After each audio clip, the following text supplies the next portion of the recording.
제가 몇 번 수업을 해봤는데 이게 가장 어떻게 보면 중요한데 가장 고민을 안 하는 부분이기도 합니다. 많은 분들이 회사 이름이랑 제품 이름을 굉장히 쉽게 짓죠. 생각을 해보시면 창업을 할 때 바로 망할 거야 라고 생각하고 하시는 분들은 없을 겁니다. 그렇다면 이름을 조금 더 신중하게 지을 필요가 있습니다. 단적으로 예시를 들으면요. 제 이름이 이제 최화준이죠. 최화준인데 저는 할아버지께서 이름을 지으셨는데 제 이름은 화자가 약간 화합할 화에 준은 평평할 준이라고 합니다. 어른들 말씀처럼 어디 가서 나대지 말고 모나지 않게 살아라 이런 의미겠죠. 여기 계신 분들이 그리고 혹은 자제분을 계신 분들이 제일 먼저 하는 일은 이름을 짓는 일일 겁니다. 각자의 이름을 지을 때 다 의미를 담아서 그리고 평생 쓰거라라고 해서 이름을 짓죠. 뭐 그 정도의 노력만큼은 아니더라도 적어도 스타트업도 이름을 그렇게 지어야 됩니다. 제가 실제로 만나보면요. 창업회사가 성장하고 나서 이름을 바꿀까 말까 고민을 하신 분들을 상당히 많이 만나봤습니다. 여러 가지 이유가 되는데 그거에 대한 답을 드리기 전에 몇 개 퀴즈를 붙이고 넘어가도록 하죠. 여기 계신 몇 분, 오늘은 좀 오프라인에 몇 분 계시네요. 몇 분이라고 해봤자 정말 손에 꼽긴 한데 와주셔서 감사하고요. 이거 이름은 다들 아실 겁니다. 여기 머릿속에 대답은 안 하시지만 다 동일한 대답을 갖고 있을 겁니다. 이거의 원래 이름은 뭘까요? 스테이플러입니다. 많은 분들이 알고 있는 호치키스는 이걸 만든 사람의 이름입니다. 나이가 좀 많으신 분들은 이거에 대한 답을 아실 수 있을 겁니다. 모두가 부르는 이거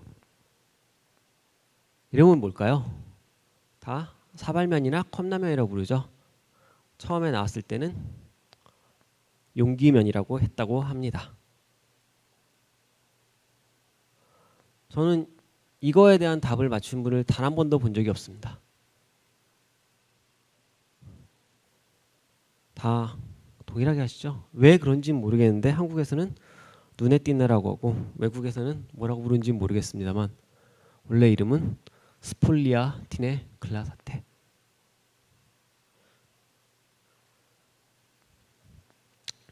그래서 앞에 있는 것들은 다 어떻게 보면 창업 아이템이죠. 요식업일 수도 있고 그리고 제조업일 수도 있고 문구업일 수도 있는데 어떤 이유에선지 이미 사람들한테 다르게 돼 있습니다. 좋은 걸 수도 있고 나쁜 걸 수도 있죠. 그 이유를 하나하나 알아보려고 합니다. 먼저 이름이 왜 중요할까를 하나하나 찾아보자면 저는 항상 이거를 하나 말씀을 드리는데 왼쪽은요. 어둠 속의 대화라는 약간 연극 같은 겁니다. 시간이 되시면 여러분들한테 한번 가보라고 권해드리고 싶습니다. 제가 저기에 뭐 지분이 있거나 그런 건 아니고요. 이 슬라이드를 준비하면서 왼쪽 사진을 가져오면서 요새는 어떤가 하는데 전국을 돌면서 여전히 하고 있고요. 여전히 평점도 9점 후반대고 실제로 10점이기도 합니다. 이거를 가면요. 30분 동안 어둠의 미로를 같이 다니는데 안내자가 한 분 계십니다. 안내자가 한 분 계시는데 약간 스포일 것 같기도 한데 그래도 가보시라고 말씀드리고 싶은데 그리고 이 연극은 아니고 약간 이 체험의 목적은요. 저희가 30분간 어둠을 돌아다닌 건데 마지막에 그 목적을 알려줍니다. 저를 안내해 주신 분이요. 맹인이세요. 결국 우리 보고 눈이 앞에 안 보일 때 어떤 생활을 하는지를 실질적으로 보여주는 거죠. 그리고 마지막에 문제를 하나 내줍니다. 탄산음료를 하나 주면서 질문을 합니다. 사이다인가요? 콜라인가요? 여기 계신 분들은 당연히 맞출 거라고 생각합니다. 저는 다행히 2분의 1 확률인데 다행히 맞췄는데 다행인지 불운인지 모르겠는데 실제로 그 안내자의 이야기를 들어보면 절반은 맞추고 절반은 틀린다고 합니다. 결국 콜라와 사이다 중에 저희는 이 로고가 없고 색깔이 없으면 분간을 못한다는 겁니다. 조금 재밌는 예시로 가보죠. 요새는 코로나여가지고 대학생들 만나보면 이런 걸 안 하는데 한 5년 전까지만 해도 여전하더라고요. 대학생들은 똑같은 것 같습니다. 술을 잘 먹는 게 하나의 자랑인 것 같고요. 대학교 가면 항상 하는 거 있죠. 전국에서 모이니까 전국에 소주를 갖다 놓고 블라인드 테스트 시킵니다. 예, 종이컵에 놓고 각각의 소주를 두면 예, 나는 맛만 보면 어디 건지 맞출 수 있다고 호기롭게 이야기하는 분들이 줄줄이 틀립니다. 사이다도 칠성 사이다, 킨 사이다, 세븐업, 스프라이트, 나랑드 사이다까지 있는데 나랑드 사이다 정도를 빼놓고는 실제로 해보면 다 못 맞춥니다. 예, 그럼에도 불구하고 예, 특히 호기롭게 특히 남자분들은 남자라면 뭐 시원 소주지, 남자라면 입새주지 이러면서 술집에 가서 시키죠. 예. 그만큼 어떤 사람들한테 내가 브랜드를 각인시키고 이름을 각인시킨다는 것은 엄청난 효과가 있습니다. 마치 여러분들이 이름을 어떤 사람들한테 알리면은 그 이름이 각인되듯이요. 실제로 한번 예시를 보죠. 홈플러스에 파는 리얼 생감자 트러플 감자칩입니다. 상당히 이름도 길죠. 그냥 감자칩이라고 하면 되는데 리얼 생감자 트러플까지 넣고 가운데 크게 트러플이라는 걸 박아놨습니다. 네, 트러플을 강조하고 싶은 거겠죠. 그리고 가격은 비싸게 받겠죠. 그래서 제가 이런 거에 궁금해하는 사람은 저밖에 없을 것 같습니다. 실제로 밑에 한번 계산을 해봤습니다. 0.000007% 함유. 감이 안 오시죠? 했더니 10톤 중에 7g입니다. 네. 하지만 트러플이라는 이름을 집어넣고 마치 프리미엄인 것처럼 얘기를 하고 있는 거죠. 실제로 특히 제조업을 하시거나 스마트 스토어 요새 많이 하시잖아요. 그러면은 좋던 싫던 뭐 이런 말 많이 하잖아요. 어그로를 끈다고 제목으로요. 그게 효과가 있냐 없냐 그러면은 어느 정도 효과는 있다라고 이야기를 합니다. 데이터 분석하시는 분들이요. 또 그럼 기술 기업은 안 그럴 것이냐? 기술 기업도 실제로 그렇게 여러분들을 알게 모르게 교육을 시킵니다. 왼쪽에 갤럭시 S2가 있고요. 오른쪽은 갤럭시 S5가 있습니다.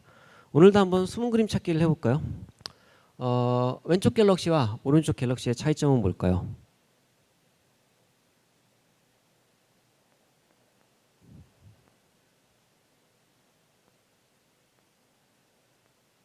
조금 다른 게 하나 보이시죠? 너무나 이건 좀 쉽죠? 밑에 보면은 파워드 바이 안드로이드라는 게 있습니다. 초반에 갤럭시는요 없었어요. 근데 어느 순간인가부터 여기에 나오기 시작했습니다. 왜 그랬을까요? 초반에는요 안드로이드가 브랜드 파워가 없었습니다. 그래서 삼성한테 그 얘기를 못했다고 들었습니다. 그런데 안드로이드가 점점 많이 쓰이고 스마트폰 OS의 표준이 되면서 안드로이드가 브랜드 파워를 가지게 됐죠. 그래서 삼성한테 밑에 이거 안 달면 니네 안드로이드 못 써 라고 이야기를 했다는 걸로 알고 있습니다. 그러면서 다시 한번 요새 여러분들이 갤럭시 쓰시거나 안드로이드 폰 쓰시는 분들은 10중 8구 최근 모델이면은 휴대폰을 껐다가 키면은 어떻게든 안드로이드 표시가 동시에 나타나거나 먼저 나타납니다. 기술 기업들도 되게 중요하죠. 스타트업도 중요할까요? 제가 회사 이름을 가지고 왔습니다. 다 여러분들이 아는 회사입니다. 비바 리퍼블리카라는 회사가 있습니다. 이 회사의 서비스는 뭘까요? 토스입니다. 레이니스트, 낭만적인 이름입니다. 오늘 비 와서 그런지 네, 비가 엄청 많이 오네요. 여기서 촬영하고 있는데 빗소리가 여기까지 들립니다. 뭘까요? 뱅크 샐러드입니다. 세 번째, 이거는 좀 아실 수도 있습니다. 얼마 전에 저기 소프트뱅크 손정희 회장님께서 2천억인가를 투자해가지고 화제가 된 회사죠. 2천억인가? 맞을 겁니다 아마. 루이드라는 회사입니다. 뭐 루이드라고도 하고 루이드라고도 하고 산타토익이라는 회사입니다. 대학생들은 다 아실 거고요.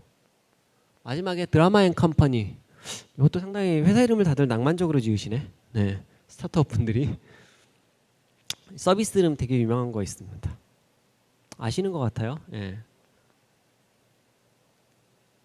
리멤버, 저희가 쓰고 있는 명함입니다. 고민이 왜 이렇게 다들 이름을 다르게 짓는 거죠? 에 대해서 저희가 오늘 생각해 보도록 할 겁니다. 왜 중요할까? 여러 가지 이유가 있겠지만 제가 몇 가지 이유를 들고 왔고 그거에 대해서 하나하나 좀 예시를 들면서 설명을 해보려고 합니다. 첫째는요, 뭐 창업의 미션을 간결하고 명확하게 설명. 두 번째는 뭐 이렇게 홍보를 가능하게 해준다. 마케팅에 대한 얘기도 있고 뭐 그러긴 한데 이거는 제가 예시를 하면서 하나하나 한 줄 한 줄 설명을 드리겠습니다. 첫 번째는요, 창업의 미션을 매우 간결하고 명확하게 설명하니까요. 아까 말씀드렸죠. 발표 5분이잖아요.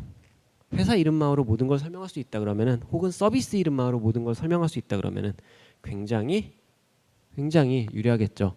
셋 다 조금 잘 안 알려진 회사입니다. 아마 세 번째가 제일 많이 알려져 있을 것 같아요. 한번 고민을 해보시죠. 여러분들 저와 함께. 모두의 연구소라는 회사입니다. 뭐 하는 회사일까요? 다들 머릿속으로 대답을 하실 겁니다. 뭔지는 모르겠지만 연구하는 데니까 공부하는 데 같고 교육인 것 같고, 모두 뭔가 다 같이 공부하는 것 같구나. 실제로 그런 곳입니다. 두 번째, 이제 이거는 영어긴 한데 실제로 제가 도와줬던 외국 회사입니다. 백야드 브레인즈라는 회사입니다. 백야드는 뒤뜰이죠, 뒤뜰. 저희 앞마당 뒷마당 할 때 약간 앞마당 뒷마당에 이러는 건데 브레인즈죠. 뭔진 모르지만 카트 같은 거에 뇌를 들고 있는데 뒷마당에 뇌라고 무슨 의미일까?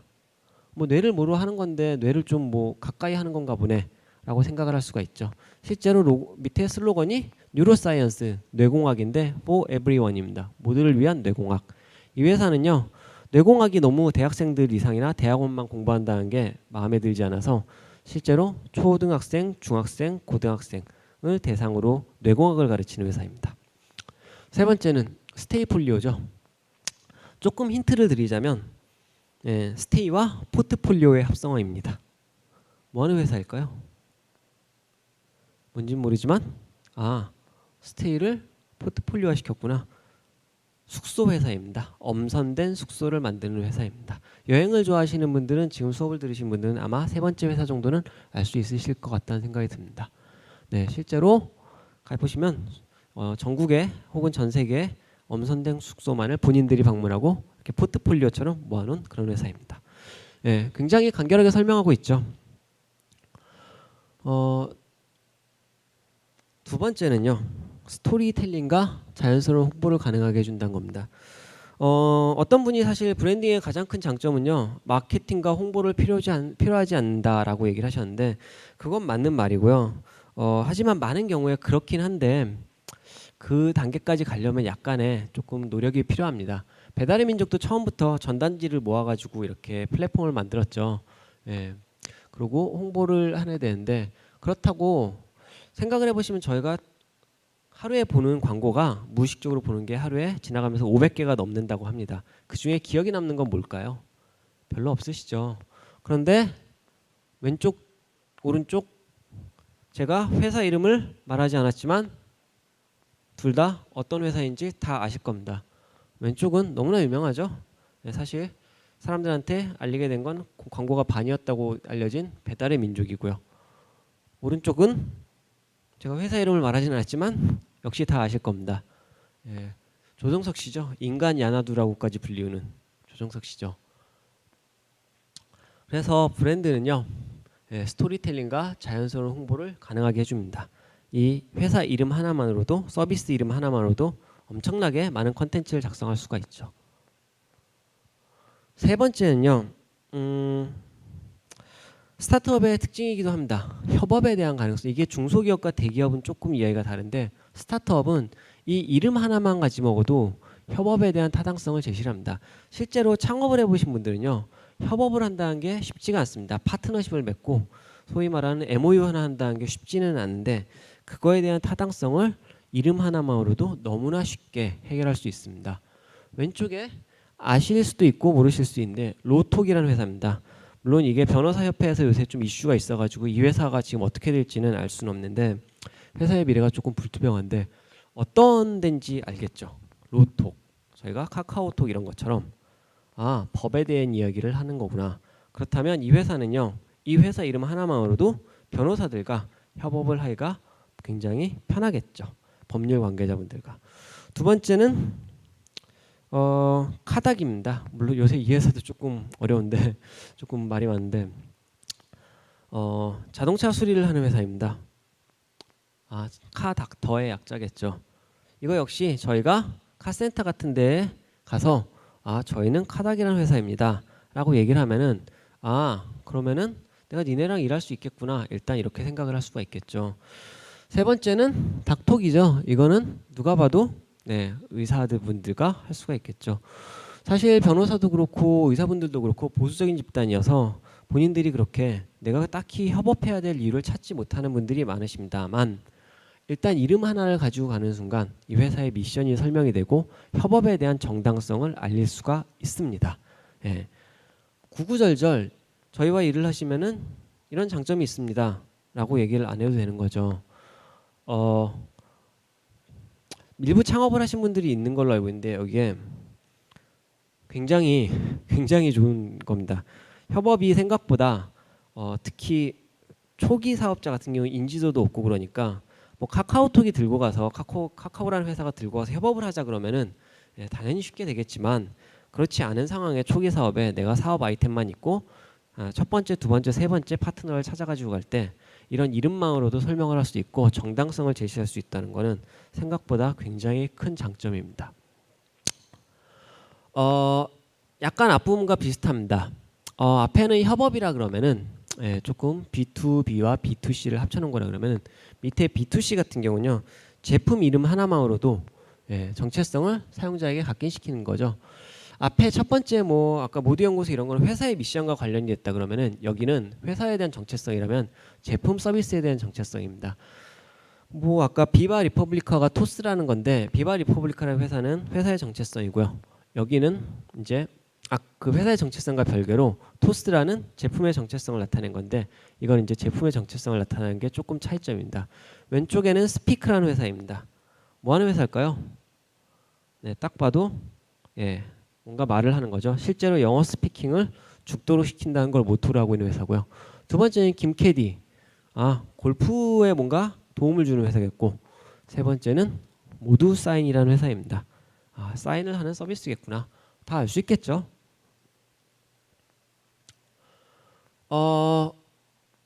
네 번째는요, 이름 하나만으로 경쟁자를 따라잡을 수 있는 경우가 종종 있습니다. 아까 말씀드린 중고나라 번개장터 당근마켓입니다. 왼쪽부터 오른쪽이 시간 순서 순으로 만들어진 회사입니다. 중고나라는 게 있었는데, 중고나라는 저희가 네이버 커뮤니티를 통해서 택배를 하는 거였죠. 번개장터 속도를 좀 더 앞당겼다. 내가 빨리 거래할 수 있고 직거래할 수 있는 기회를 더 많이 한 거예요. 이제 번개장터입니다. 당근마켓은 그냥 대단한 거죠. 여러분들 어디 갔을 때 여러분 이제 번개장터와 당근마켓이 둘 다 있는데 실생활에서는 어떤 단어 쓰십니까? 실제로 우리 집에 물건 있으면 번개할까? 이런 말은 잘 안 쓰죠. 당근할까? 라는 말은 정말 많이 쓰죠. 당근이란 말이 실제로 하나의 고유명사처럼 돼버렸습니다. 이름 하나만으로도 후발주자를 따라잡고 앞지를 수 있는 그런 서비스가 충분히 될 수 있습니다. 네 번째는요. 네 번째가 아니고 이게 다섯 번째인 것 같습니다. 다섯 번째인지 여섯 번째인지 모르겠는데 이 부분을 사실 오늘 조금 자세하게 얘기는 할 겁니다. 효율적인 플랫폼 확장이 가능하다. 이게 아마 창업 초기는 아닌데 한 3, 4년 차 성장을 겪는 분들이 현장에서 저와 이야기를 가장 많이 나누는 토픽 중에 하나입니다. 왜 그러냐면요. 여러분들이 창업을 하시면은 대체로 초기의 아이디어가 생각했던 거와 완벽하게 동일하게 구현된 경우는 거의 없습니다. 거의 없고 피버팅이라고 할 만한 큰 변화를 겪는 경우도 있고 작은 변화를 겪는 경우도 있고, 예를 들어서 이게 잘 안 돼서 옆에 걸 해봤는데 옆에 거가 잘 돼서 주력 상품을 바꿔야겠는데 이런 고민을 하는 경우도 있죠. 그래서 중간에 옵니다. 회사 이름을 바꿔야 될까요? 서비스 이름을 바꿔야 될까요? 그리고 특히 플랫폼 사업자들, 플랫폼은 아시다시피 사람이 많이 오면 그걸 가지고 개선 사업을 하게 되는 거죠. 플랫폼 확장을 할 때 이름을 어떻게 해야 될지 고민을 굉장히 많이 하게 됩니다. 이거 뭘까요, 여러분? 지금 이제 밑에 예시로 나온 거 하나의 예시로 가져왔는데 재밌는 거 많죠. 뭐 애플파이, 도넛, 젤리빈, 롤리팝, 오레오 다 약간 단 것 이름이죠. 안드로이드 소프트웨어 이름입니다. 예, 아실 겁니다. 안드로이드가 소프트웨어 버전업을 할 때마다 이렇게 붙습니다. 여러분들 갤럭시에 들어가 가지고 안드로이드 보면은 소프트웨어 보면은 펌웨어 보면은 이번에는 뭐 키캣 버전 몇 점 몇 이렇게 나옵니다. 결국 안드로이드란 이름을 가지고 있으면서 밑에 하이 버전을 이런 식으로 해서 계속 소프트웨어를 업그레이드하는 방식을 안드로이드는 택했습니다. 다른 회사는 다르게 할 수도 있습니다. 하나 예시를 드릴 텐데 이렇게 말씀을 드리면 될 것 같아요. 우리나라에서 가장 큰 자동차 회사는 현대자동차 그룹이고요. 그 안에 기아자동차와 현대자동차가 있죠. 두 개 회사가 보시면은 다르게 이야기를 풀어가고 있습니다. 자, 기아자동차 한번 생각해 보시죠. 기아자동차의 차명은 어떻게 올라가나요? K3, K5, K7, K9. 물론 뭐 니로라던가 다른 게 있긴 한데 K3가 주력이죠. 반면 현대자동차는 그렇지 않죠. 다 이름을 다르게 하고 있죠. 그리고 심지어 제네시스는 자동차를 좋아하시는 분들은 아시겠지만 앞에 현대자동차 로고도 안 붙여놓습니다. 예. 그런 것처럼 플랫폼을 확장을 할 때 특히 사업이 성장하는 스타트업들은요 다 고민을 하고요. 플랫폼 사업자가 성장을 할 때는 스타트업들은요 이 플랫폼 확장할 때 이름을 어떻게 확장해야 될지 굉장히 고민을 많이 합니다. 초반에 이거를 고민 못하면은 나중에 사명을 바꿔야 하는 경우도 종종 발생합니다. 네, 이거는 조금 안 좋은 소식입니다. 예. 스타트업은 안타깝게도 많이 망합니다. 예. 좀 죄송한 얘기긴 한데 저도 망해봤고요. 예, 저도 망해봤고요. 심지어 조금의 위로의 말씀을 드리자면 카카오, 구글, 마이크로소프트 같은 회사도 수없이 망했습니다. 그래서 미국의 사이트에 가면요, 약간 사이트 이름 중에 마이크로소프트 무덤이라는 사이트가 있고요. 거기에 가면은 마이크로소프트가 망한 걸 줄줄이 모아놨습니다. 여기는 밑에 여기 구글 스매트리라고의 약자인데 G 스매트리인데 스매트리가 약간 공동묘지거든요. 이런 뜻인데 구글이 망한 걸 모아놓은 사이트가 있습니다. 그래서 보시면은 제일 유명한 건 구글 플러스겠죠. 네, 구글 플러스겠죠.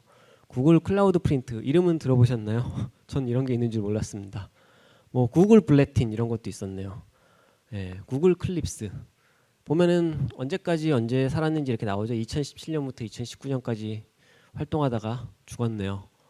구글 하이어 이런 게 있는 것도 몰랐습니다. 예, 그 정도로 구글도 굉장히 많이 망했는데 망해도 잘 모른다는 겁니다. 이게 특히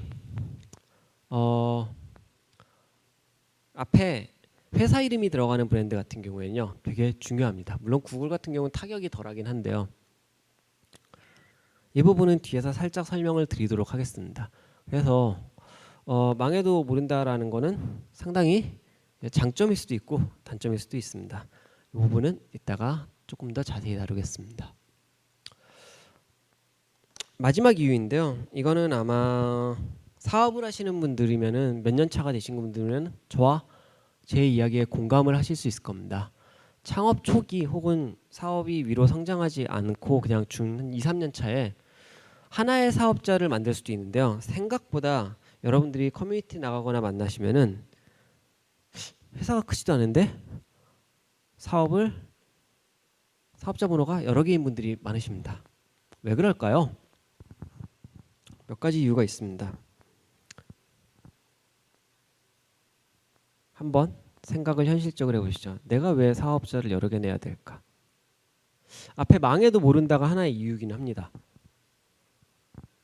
가장 큰 건요. 이게 뭐 팁이라고 하긴 좀 그렇고 세금 문제입니다. 예. 왜냐하면은 사실 세금을 정당하게 내야 되는 건 사실이긴 한데 창업자들은 사실 당장 오늘 써야 될 돈이 없어서 100원이라도 아껴야 되거든요. 근데 회사를 분사하다 보면요. 절세할 수 있는 방법이 좀 많아집니다. 어디 가서 제가 이런 얘기 했다고 말씀하신 마시고요. 근데 그건 사실이고요. 그리고 여러분들이 5인 이하 이것도 역시 조금 5인 이하 사업자면요. 나라에서 주는 혜택이 많습니다. 그래서 예, 창업을 지원을 할 때 유리할 수도 있고요. 그리고 예, 근로자한테 월급을 줄 때 지원금을 받을 수도 있고요. 그리고 고용노동부에서 사대보험에 대해서 지원금을 주기도 하고요. 그래서 사업 규모를 영세하게 할수록 자기가 좀 받을 수 있는 혜택들이 나라에서 많습니다.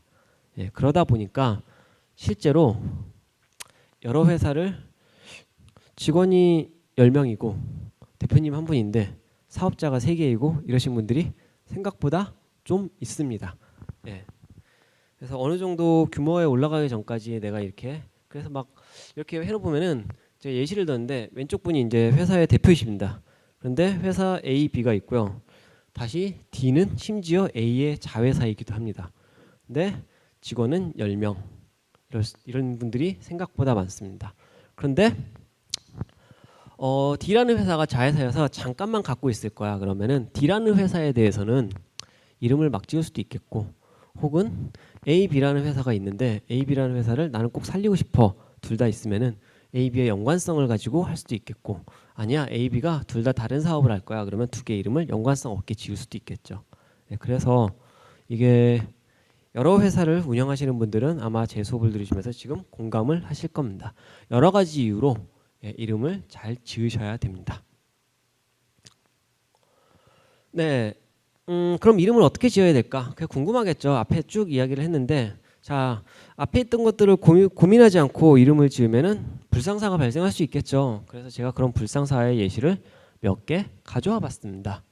아까 여기 계신 저기 스태프분들이랑 잠깐 퀴즈를 해봤는데 자 1번, 2번, 3번 왼쪽, 가운데, 오른쪽 3개의 이름이 있습니다. 오늘도 퀴즈를 하고 넘어가겠습니다. 3개 중에 어떤 이름이 제일 좋을까요? 그리고 그게 조금 어려우시다면 어떤 이름이 가장 조금 안 좋을까요? 다 김밥집이니까 저는 개인적으로 제가 앞에 이야기한 걸 보면 오른쪽이 김간애가 제일 좋고요. 가장 왼쪽이 제일 안 좋다고 생각합니다. 첫째로 김간애는요. 김밥을 하면서 다른 걸 할 수 있다는 여지를 남겨뒀죠. 그쵸? 앞에 두 개는 왠지 가서 물어봐야 될 것 같아요. 물론 요새는 그러지 않겠지만 라면도 파나요? 뭐 이런 식으로. 그리고 맨 왼쪽이 가장 안 좋은 이유는요. 2000이라는 것 때문에 그렇습니다. 숫자가 들어가는 건 장점이기도 단점이기도 한데 불리한 경우가 이런 경우입니다. 마치 가면 김밥이 2,000원이 넘으면은 제가 손해 보는 느낌을 주죠. 네. 요새는 없어졌는데 한때 그 헤어샵 중에 뭐 땡땡 2만, 땡땡 2만 5천 뭐 이런 게 있었습니다.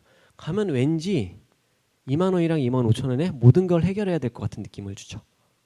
네. 그래서 숫자가 들어간 2천이라는 건 누가 봐도 김밥은 2,000원이라고 사람들이 인식을 하겠죠. 그렇기 때문에 세 번째가 가장 안 좋을 수 있습니다. 앞에 두 개는 다른 거로 확장을 할 때 조금 어려움이 있겠죠. 김밥집 가지고 왜 이렇게 진지하게 파고드느냐 그럴 수도 있어서 실제로 사례를 가져왔습니다. 왼쪽엔 할배달이라는 회사고요. 오른쪽은 조금 로고가 잘 안 보여서 제가 밑에 이름을 써놨습니다. 온고잉입니다. 이거는 조금 제가 앞에 계신 분들한테 그냥 한번 손을 들어서 여기 몇 분 계신데 한번 해볼까요? 왜냐하면 아까 스태프분들한테 두 분께 여쭤봤는데 한 분은 할배달이 많다고 그랬고 한 분은 온고잉이 좋다고 그랬었습니다. 한번 그냥 손만 들어주세요. 두 개 중에 어느 게 좋으신지. 할배달이 좋으신 분 한번. 하나 둘 셋 넷 네, 다섯. 온고잉이 좋으신 분 하나, 둘, 셋. 아까 ongoing 얘기하셨나? 네. 지금도 거의 반으로 갈리네요. 할배달이라는 회사는 생긴 지 얼마 안 됐고요. 이름에서 알리듯이 저희가 가끔 지하철이나 대중교통을 타면은 65세 이상 분들은 서울은 다른 지역도 많이 그렇다고 들었습니다. 예, 그 대중교통이 무료죠. 나라에서 하는 대중교통이요. 예, 그래서 그거를 활용을 해서 직접 그 시니어 분들께서 이렇게 배달을 하는 그런 걸 연결해주는 플랫폼 업체입니다. 그래서 할배달이라고 했고요. 할배와 배달이 합쳐진 거죠. 근데 이 회사가 제가 알기로는 작년인가에 생긴 걸로 알고 있고요. 생긴 지 얼마 안 된 회사인데 얼마 전에 이름을 온고잉으로 바꿨습니다. 저기 사용하시는 분들이 싫다 그랬대요. 할배달이. 할배란 이름이 들어간 게 싫다 그랬더라고요. 그래서 좀 고민이 됩니다. 이게 플랫폼 사업자의 좀 고민이기도 한데, 왜냐면 플랫폼 사업자는 뭐 이제 전문 용어로 이제 이면 시장, 다면 시장이라 그래서 저희 사용하는 사용자 그룹이 다르죠. 마치 네이버라 그러면은 광고 사용자 그룹이 있고 저희 같은 일반 사용자 그룹이 있고, 그 부분은 제가 나중에 플랫폼 사업을 이야기할 때 말씀을 드릴 텐데, 그러니까 이용하시는 분들이 두 그룹이죠. 배달을 하시는 분들, 그러니까 배달 실제로 운송하시는 분들, 배달 서비스를 이용하는 분들 있는데, 배달 서비스를 이용하시는 분들은 할배달에 대해서 좋아하시는 것 같은데, 배달을 실제로 하시는 시니어 분들은 저 이름을 싫다고 하셨습니다. 그래서 이름을 온고잉으로 바꿨습니다. 각자의 장단점이 있는 거죠. 그래서 고민을 잘 하셔야 될 것 같습니다. 실제로 그래서 할배달은 온고잉이라는 서비스로 지금은 활동 중이고요. 회사가 할배달이라는 거를 거부감을 느낀다라고 그렇게 생각을 한 거죠. 실제로 조금 그런 것들이 있습니다. 여러분들이 요새 광고에 나오는 것 중에 TV에 김희선 씨가 광고하는 것 중에 퀴닛이라는 회사가 있습니다. 그 회사는 실제로 40대, 50대 여성의 의류 이커머스입니다. 시장을 굉장히 잘 잡았죠. 그런데 그 어디에도 회사 사람을 만나기 전까지는, 나중에 그 광고 한번 보십시오. 40대, 50대라는 얘기가 절대 안 나옵니다. 그래서 전략적으로 이름을 퀸이라고 해가지고 퀴닛이라고 했습니다. 퀸하고 영어의 알파벳 이시거든요. 그래서 어떤 게 좋을지는 실제로 해보시면 조금 이렇게 물어보고 하면서 최적화를 하시는 게 좋을 것 같습니다.